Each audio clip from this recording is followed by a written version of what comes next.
Boa noite, nação Perseverança. A nação daqui e a nação de lá, né? Porque hoje tem transmissão ao vivo.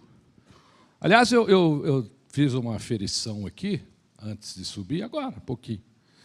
Então, a nação daqui tem 2.500 pessoas praticamente hoje aqui, e praticamente mais 20 mil lá na transmissão. Fiquei tão feliz, porque tem mais gente aqui do que no campo do Corinthians, hoje. Né?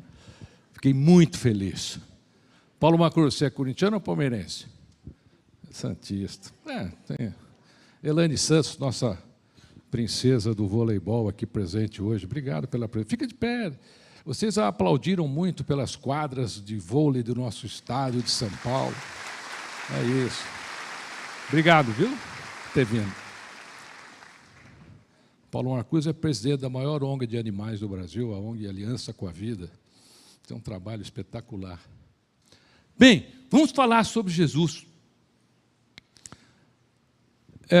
Imaginem que Jesus ressuscitou.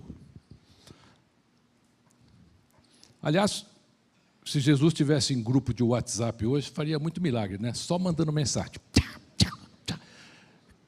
Cada mensagem era um milagre, né? Porque foi mais ou menos assim a vida dele. E ele, na realidade, fazia os milagres até a distância. Por que não pelo WhatsApp hoje? Né? Porque ele fazia a distância. Vocês se lembram da passagem que o servo de um romano, o servo Filome, estava doente, do soldado Sérvio Emílio Félix, que se aproxima de Jesus e diz: Senhor, o meu servo Filome está muito doente, paralisado, já faz tempo.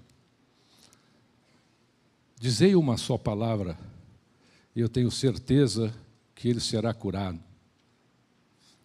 E aí Jesus diz: não, eu vou até tua casa. E o soldado romano responde: não, senhor, não ficaria bem o senhor entrar na casa de um soldado romano? E, senhor, eu não sou digno que entreis em minha morada, mas dizei uma só palavra, e meu servo será salvo. Jesus se espantou e disse: assim como tua fé foi feito. Quando voltares à tua casa, teu servo estará curado. E Jesus voltou-se aos que ali estavam, e isso aconteceu em Cafarnaum, logo após o Sermão da Montanha, você vê lá em Mateus 7, e disse às pessoas que ali estavam: digo a vocês que em toda a minha trajetória até agora, nem em minha cidade natal encontrei um homem com tanta fé. Isto é fé. É assim que tem que ser. A tua fé não pode ser diferente da fé do soldado Félix quando você entrou aqui, ou quando você quer falar com Jesus ou com Deus. Por onde anda a sua fé? A sua fé hoje é controlada por algoritmos, por mídias sociais, por pessoas que te influenciam. Você se movimenta com a sua fé de acordo com o modismo? Por onde anda a sua fé? A sua fé é regida pela inteligência artificial. Aliás, não é nem tão inteligente, nem tão artificial. Porque no auge dela, eu perguntei a ela quantos livros eu escrevi. E ela respondeu: 12. Nenhum era meu, era só de colegas. E aí eu comecei a falar isso nos programas de televisão, gente, a inteligência artificial ficou brava. Vocês sabiam que ela fica brava? Ela ficou brava. Sabe o que ela fez? Agora, se você perguntar quem é César Romão para a inteligência artificial, você vai ter que dedicar 42 minutos para ler tudo que ela colocou lá. Então, às vezes, gente, a gente precisa se indignar um pouquinho também para poder exercitar a nossa fé. Por onde anda a sua fé? A sua fé está na sua alma, mas onde é que anda a sua alma? Ela está nas dores do seu passado? Está na sua incapacidade de perdoar? E essa é uma questão que você tem que levar para casa hoje, porque você acha que se você perdoar, você é legal, você é bacana. Negativo. Você fez uma coisa muito ruim antes de perdoar alguém. Você julgou e condenou. Nós temos que trabalhar não para perdoar, nós temos que trabalhar para não julgar e não condenar. Onde anda a sua alma? Onde é que está a sua divindade? Está no TikTok, está no Instagram. Onde é que está a sua alma? É lá que está a sua fé. A nossa alma, gente, ela precisa estar no caminho que Jesus nos ensinou. É só assim que a gente vai encontrá-lo. As crianças não conseguem. Se as crianças ficarem tentando andar sobre as águas, elas podem se afogar. Então, já seria a primeira polêmica. Eu, pessoalmente, não recomendaria a ele que reencarnasse. Está muito bom assim, ele estar entre nós em espírito, porque aí ele pode emanar toda a sua divindade para todos nós. Jesus pergunta: qual a primeira coisa que você faz quando vai plantar uma semente? Quem sabe, levanta a mão. Se não souber, levanta a mão também, faz um exercício. É isso, aí. O quê? Não sabe? Você nunca plantou nada na vida? Vai plantar hoje. O que nós fazemos, a primeira coisa que a gente faz quando vai plantar uma semente, a gente faz um buraco. Aí a gente põe a semente, depois você rega. Jesus trabalha assim. Jesus primeiro faz um buraco na sua vida. Ele faz um buraco na sua vida profissional. Ele faz um buraco no seu casamento. Ele faz um buraco até na sua fé. E se você tiver com um buraco na sua vida, se você estiver sofrendo por causa de algum buraco da sua vida, agradeça. Jesus fez esse buraco para ele poder colocar a semente e poder regar e você poder renascer. É para isso que nós temos os buracos na nossa vida. Um gentil pergunta para Jesus: quem pecou? Osias ou o pai de Osias? Porque Osias, vocês lembram, ele era cego. E Jesus responde: nem Osias e nem seus pais pecaram. Osias está como está, para que a obra de Deus possa acontecer. Muitas vezes da nossa vida, nós estamos como estamos, para que a obra de Deus possa acontecer na nossa vida. Porque senão ela não acontece. Jesus para em meio àquela multidão e pergunta: quem tocou nas minhas vestes? E uma mulher diz: fui eu. Eu toquei porque o homem lá da fonte disse que se eu tocasse as suas vestes, eu seria curada, e eu fui curada. É a passagem da mulher hemorrágica. E ela foi curada. Agora, ele diz para ela: não fui eu que te curei, foi a tua fé que te curou. Quando nós tocamos em solo sagrado, com fé, o milagre acontece, gente. Pô, mas eu venho ao Perseverança e tantos anos. É porque você está tocando num solo sagrado, numa nação sagrada, mas a tua fé é pequena, ou nem existe. Naquele tempo, em João 5, aos arredores ali de Jerusalém, havia um tanque. Esse tanque era chamado de tanque de Betesda, ou fonte de Betesda. Essa fonte, diziam que os anjos fonte da misericórdia seria a tradução correta, diziam que os anjos turbilhavam aquelas águas e que quem pulasse naquelas águas, enquanto os anjos estavam remexendo aquelas águas, seria curado de qualquer coisa. Aquelas águas da fonte eram igual os geysers, por exemplo, do Parque Yellowstone, né, que fica parecendo que é um chafariz. Só que tinha muita gente lá. E quando a água se movimentava, as pessoas iam para lá e pulavam. E tinha uma pessoa que estava lá há muito tempo, chamava-se Jessé. E ele nunca conseguia chegar na fonte, mesmo estando perto, porque ele caiu de uma árvore quando criança e ficou paralítico. Então ele tinha que se arrastar. Enquanto ele se arrastava, as pessoas pisoteavam, não deixavam ele chegar. E aí o que acontecia? A fonte parava de jorrar. Jesus entra nesta fonte, olha para Jessé e diz: é ele, aquele que está aqui há mais tempo. Você quer ser curado? É a pergunta que Jesus faz a Jessé. E Jessé: eu quero ser curado. E foi curado. Jesus pergunta para cada um de nós a todo momento se a gente quer ser curado. Ele fala para você não comer picanha, você come a picanha com a gordura e tudo. Ele fala para você não fumar, você fuma. Ele te dá as dicas. Ele pergunta para você se você quer ser curado. Só que a gente não tem a convicção que queremos ser curado. A convicção que Jessé teve. Então, se você quiser ser curado, eu vou fazer uma pergunta agora. Não sou eu que vou curar você, eu não tenho esse poder.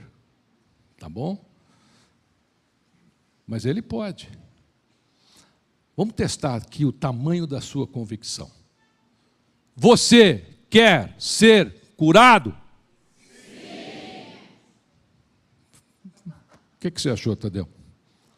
Pouca cura hoje, né? Pouca cura hoje. Vamos sair daqui com mais cura. Você quer ser curado? Sim. Melhorou, né? Agora está todo mundo curado, com certeza absoluta. E Mateus 19, 21, ele nos diz: se queres ser perfeito, vá e vendes tudo o que tem, disse Jesus ao jovem. Quando a gente está no caminho da perfeição, Jesus nos ensina que vale muito mais o que a gente consegue abandonar do que o que a gente consegue carregar. A missão da nossa vida é abandonar, não é carregar. E eu vejo hoje as pessoas só carregando. Cada vez querem mais coisa, mais coisa, mais coisa. Nem usam, mas querem mais coisa. Carregam coisas que nem deveriam carregar. Então, o que a gente deve tirar da nossa bagagem? Vou deixar algumas sugestões aqui, tá bom? Por quê? Porque a gente aprende no caminho, não no destino. Quando você chegar no destino, você já ficou sábio, sábia. É o caminho que vai ensinar. Mas a gente tem que ir deixando bagagem. Por exemplo, eu sei que essas coisas não acontecem aqui na Nação Perseverança, tá? Aqui não. Mas da porta para fora acontece que é uma doideira, gente. Vocês não têm ideia. Por exemplo, da porta para fora, as pessoas têm hábitos de fofoca. Não tem? De vício, de julgamento, de dúvida de fé. Você conhece alguém aqui que faz fofoca? Não olha, só pensa. Eu falei que era só lá fora, aqui dentro não. Existem hábitos, você vai chegar em casa hoje, você vai relacionar os hábitos que você tem que abandonar para diminuir a sua bagagem. É só abandonar, gente, não é conseguir. Está todo mundo na direção errada. Você não aprende a nadar estudando sobre água. Você não aprende sobre espiritualidade somente falando nela. É necessário mergulhar na água para saber nadar. É necessário mergulhar na espiritualidade para você se tornar uma pessoa espiritualista. Em Mateus 7,8, porque aquele que pede, recebe, e o que busca, encontra. Gente, não existe outra ajuda que não seja autoajuda. Tudo vem de nós.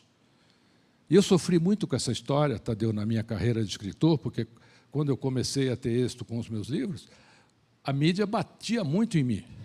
E dizia, outro escritorzinho de autoajuda. Aí um dia eu disse a um jornalista, mas escuta, existe outra ajuda que não seja auto? Se eu colocar o remédio que te cura à sua frente e você não tomar, o que posso fazer? Se eu disser para você por onde você tem que andar e você não andar, o que posso fazer? Aqui no Perseverança você recebe ferramentas espirituais para a sua autoajuda. Mas não pode ficar guardada aí no inário, no calendário, no seu celular. Você tem que colocar em prática as ferramentas espirituais que você recebe aqui. Porque se você não o fizer, nada terá de efeito. Não adianta você vir aqui, sentar aqui, a gente passar esse tempo aqui, e aí você vai pegar seu carro lá no estacionamento e já discute porque está demorando para sair o irmão que está ali na frente. Você acabou de sair daqui do Perseverança. Eu já disse, essas coisas ninguém aqui faz. É só o pessoal lá de fora, né? Gente, Pedro, isso me veio à mente porque o Tadeu falou aqui sobre Pedro, sobre o barco. Pedro só permitiu que Jesus entrasse no seu barco porque ele estava vazio.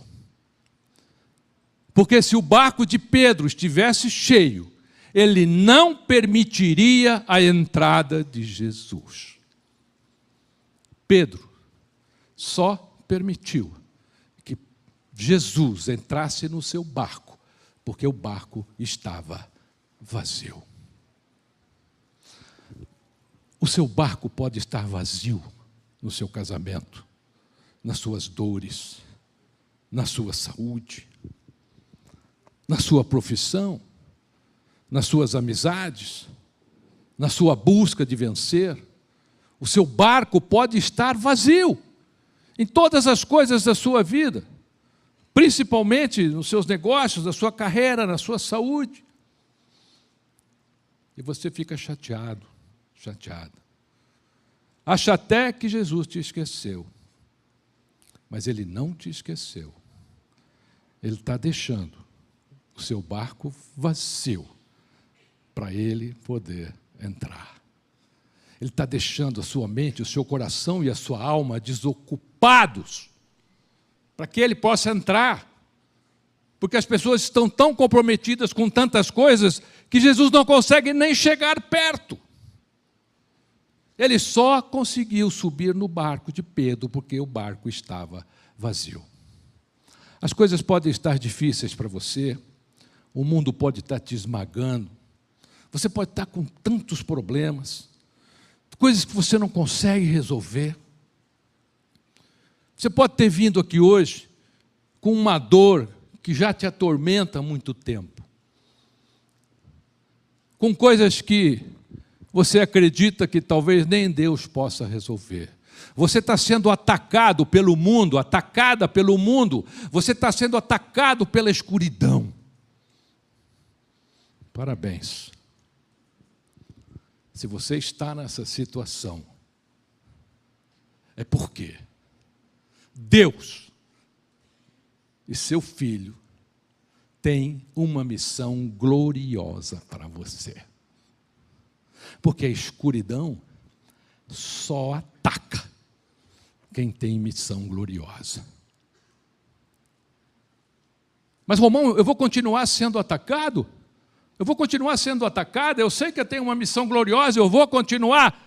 Dá para parar hoje. Dá para parar agora. todos esses problemas, essas coisas que você passa na sua vida. Basta você ir lá em Tiago 4,7. Entregue-se a Deus, resista à escuridão, e ela fugirá de você. Você não se entregou a Deus e a Jesus o suficiente. A escuridão vai continuar te atacando. Você está deixando ela crescer. Põe a sua fé à frente como escudo. E parabéns. Deus tem planos estritamente grandiosos para você, se você estiver sofrendo, se você estiver com algum problema. E na maioria das vezes nós procuramos a espiritualidade justamente por causa disto, porque estamos com algum problema e não conseguimos resolver. E aí a gente remonta à espiritualidade. Então, minha nação, perseverança, daqui e de lá, 2.500 pessoas aqui, mais 20 mil lá,